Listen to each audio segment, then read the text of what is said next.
थोडी यूट्यूबरसाठी माहिती. आता आम्हाला 2 दिवसापूर्वी ईमेल आला होता. तर अनेक जणांना ईमेल येतो की तुमचा शॉर्ट व्हिडिओ अनलिस्ट झाला आहे म्हणून. तर अनलिस्ट केला गेला आहे आणि तुम्हाला काय प्रॉब्लेम असेल तर 30 दिवसाच्या आत तुम्ही तो सॉल्व्ह करू शकता. तर तो कसा सॉल्व्ह करायचा ते, तर आपला व्हिडिओ अनलिस्ट यासाठी यूट्यूब करतो कारण आपण इथं जाऊन तिथं जाऊन असं शॉर्ट व्हिडिओ तयार करत असतो, इकडून तिकडे घेऊन असं आवाज देत असतो.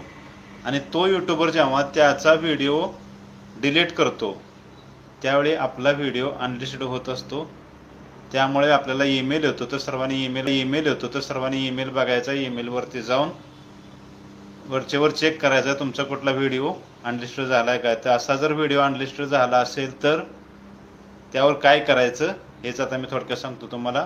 तो व्हिडिओ पळत असेल तर तुम्ही तो व्हिडिओ डाउनलोड करून ठेवायचा आहे आणि त्यामध्ये दुसरा आवाज घालून तोच म्युझिक तेच आवाज वापरायचा नाही, कारण ते म्युझिक डिलीट केलेलं असते त्या व्यक्तीने, ज्याचा त्या व्हिडिओचा जो मालक असतो त्या व्यक्तीने ते साऊंड डिलीट केलेलं असते. त्यामुळे तुम्ही त्या व्हिडिओवरती दुसरा आवाज घालून तुम्ही व्हिडिओ पुन्हा डाउनलोड करू शकता, पण 30 दिवसानंतर. कारण तुमचा अनलिस्टेड केलेला व्हिडिओ 30 दिवसानंतर डिलीट होतो आणि त्यानंतर तुम्ही दुसरा व्हिडिओ डाउनलोड करू शकता, पण त्यामध्ये दुसरे म्युझिक दुसरा आवाज घालून शिरणार. तर यासाठीच आपली छोटी सिलाई. कारण मला बरेच आता 4 दिवसापूर्वी ईमेल आला की तुमचा व्हिडिओ अनलिस्ट केला. मी पाहिला तो कोणता व्हिडिओ होता, ते म्युझिक दुसऱ्याच होतं, त्यानं तो व्हिडिओ डिलीट केला असेल, त्यामुळे माझा व्हिडिओ अनलिस्ट झाला आणि मग आता तो 30 दिवस यूट्यूबवर राहील. तसेच तुम्हालाही होत असेल तर नवीन कोण यूट्यूबर असेल त्यांनी जीमेल वरचेवर चेक करायचा आहे. तुम्हालाही असे ईमेल येत असतील जर तुम्ही दुसऱ्यांच्या व्हिडिओवर आवाज लावत असाल तर.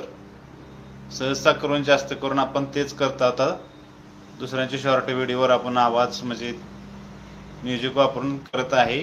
तरी सर्वांनी हे लक्षात घ्यायचं आहे, काय बघायचं ईमेलवरती जाऊन वरचेवर चेक करायचा तुमचा कुठला व्हिडिओ अनलिस्टेड झाला आहे काय. तर असा जर व्हिडिओ अनलिस्टेड झाला तो व्हिडिओ पळत असेल तर तुम्ही तो व्हिडिओ डाउनलोड करून ठेवायचा आहे आणि त्यामध्ये दुसरा आवाज घालून तोच म्युझिक तेच आवाज वापरायचा नाही, कारण ते म्युझिक डिलीट केलेलं असते त्या व्यक्तीने, ज्याचा त्या व्हिडिओचा जो मालक असतो त्या व्यक्तीने ते साऊंड डिलीट केलेलं असते. त्यामुळे तुम्ही त्या व्हिडिओवरती दुसरा आवाज घालून तुम्ही व्हिडिओ पुन्हा डाउनलोड करू शकता, पण 30 दिवसानंतर.